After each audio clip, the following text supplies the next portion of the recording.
Hello, my name is Dr. Diwan S. Raja. Today I will discuss about multiple choice questions on SLE or systemic lupus erythematosus.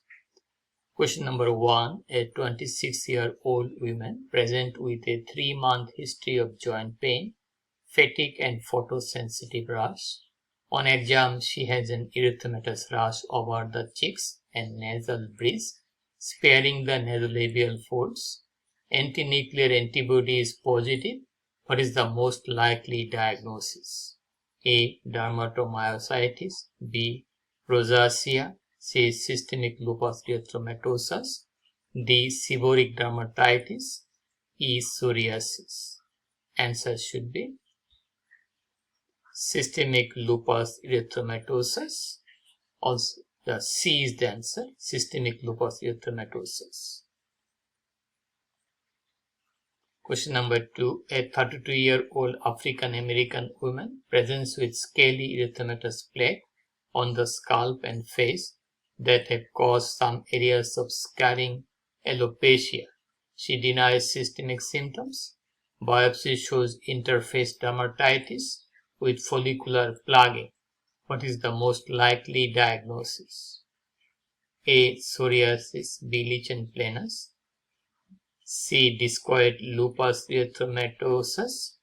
D. Seborrheic dermatitis. E. Tinea capitis. Answer should be scaly erythematous plaque on the scalp and face. No systemic symptom. Some areas of scarring, alopecia. Biopsy shows interface dermatitis with follicular plugging.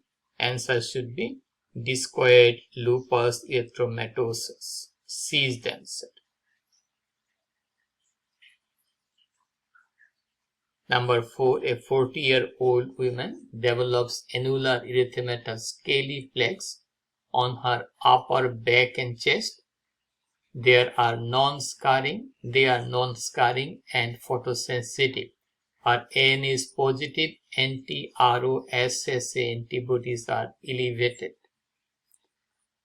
Which of the following best describes the condition? A. Acute cutaneous lupus. B. Chronic cutaneous lupus. C. Subacute cutaneous lupus. D. Dermatomyositis. E. Seborrheic dermatitis. Answer should be subacute cutaneous lupus. Subacute cutaneous lupus. C. Number 5. A 25-year-old woman complains of a red, itchy rash that appears after sun exposure. She also has arthalgia and low-grade fever. Labs reveal mild anemia and positive antinuclear antibody. Which of the following best describe the pathophysiology of this rash? Okay, so red itchy rash appears after sun exposure. Our choice is IgE mediated hypersensitivity.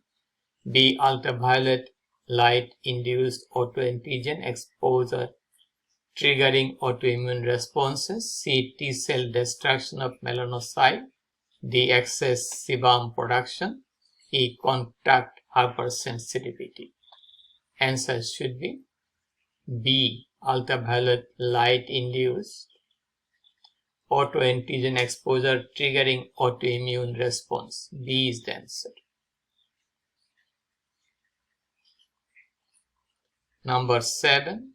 A 26-year-old woman presents with fatigue, joint pain and photosensitive rash. She also reports episodes of oral ulcer.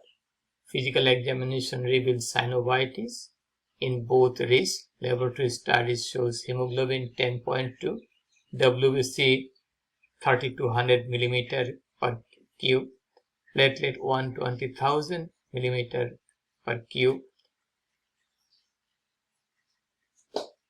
Antinuclear antibody positive 1:640 homogeneous pattern. Anti-DS DNA positive urinalysis 2+ protein RBC cast. Which of the following is the most appropriate next step in confirming the diagnosis? A. Measure C-reactive protein. B. Order a skin biopsy of the rash. C. Apply SCR or Euler classification criteria. D. Repeat antinuclear antibody in 1 month. E. Perform a Skirmer test. Answer should be C. Apply ACR or Euler classification criteria. Okay.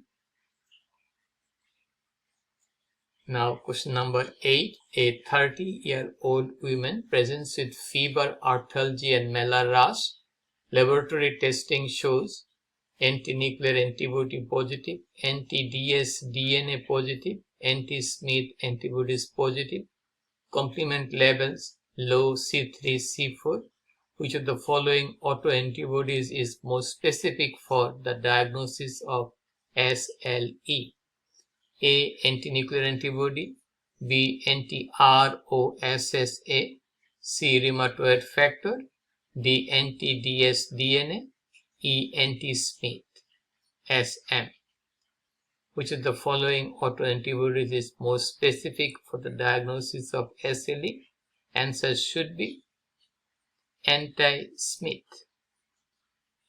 Okay. Autoantibodies. Anti-Smith autoantibodies. Question number 9. A 29-year-old woman with a history of SLE presents with a mild flare involving arthralgia, oral ulcer and malar rash. She has no signs of organ involvement. She has been taking hydroxychloroquine regularly and has no medication side effects. Which of the following is the most appropriate next step in management? A. Start methotrexate. B. Increase hydroxychloroquine dose. C. Add low-dose prednisone. D. Start cyclophosphamide. E. Discontinue hydroxychloroquine. Answer should be C. Add low-dose prednisone. Add low-dose prednisone for this 29-year-old woman with a history of SLE. Question number 10. A 32-year-old woman with SLE continues to have frequent flares despite treatment with hydroxychloroquine, low-dose prednisone and azathioprine. She has no renal or CNS involvement. Which of the following biologic agent is FDA approved and most appropriate for reducing disease activity in this patient? Answer should be D. Belimumab. Okay, so answer is here Belimumab. If we go further, this lady, we will add low-dose prednisone, 29-year-old woman, 30-year-old woman, arthralgia, malar rash. Laboratory testing shows these all. Which of the following autoantibody is most specific for the diagnosis of SLE? Answer should be anti-Smith. This is here 26-year-old woman present with fatigue, joint pain, photosensitive rash. She also reported episodes of ulcer. Physical examination reveals synovitis in both wrists. Laboratory testing is this. Which of the following most appropriate next step in confirming diagnosis? Will go through ACR and Euler classification criteria.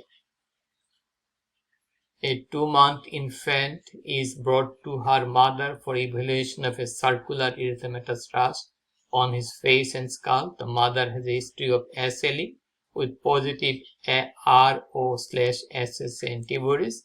The infant's ECG shows sinus bradycardia. Which of the following is the most likely cause of this patient's condition? Answers should be what? Inherited ANA positivity, exposure to maternal anti-RNP antibodies. C. Transplacental basis of maternal anti-R0 antibodies. D. Congenital rubella infection. E. Idiopathic atopic dermatitis. Answer should be C. Transplacental passage of maternal anti-RO antibodies. Number 5. A woman complains of red, itchy rash that appears after sun exposure. She also has arthalgia, low-grade fever. Labs reveal mild anemia and positive ANA. Which of the following best describes the pathophysiology of this patient? There should be this: ultraviolet light induced autoantigen exposure triggering autoantibody response. Number 4, 40-year-old woman develops annular erythematous scaly plaque on her upper back and chest. They are non-scarring and photosensitive. Her ANA is positive, anti-ROSS antibody is elevated. Which of the following best describe this condition? Answer should be subacute cutaneous lupus. Okay. Number 3, which of the following best explain the pathophysiology of photosensitivity in patients with systemic lupus erythematosus? Answer should be ultraviolet induced apoptosis of keratinocyte with autoantigen exposure.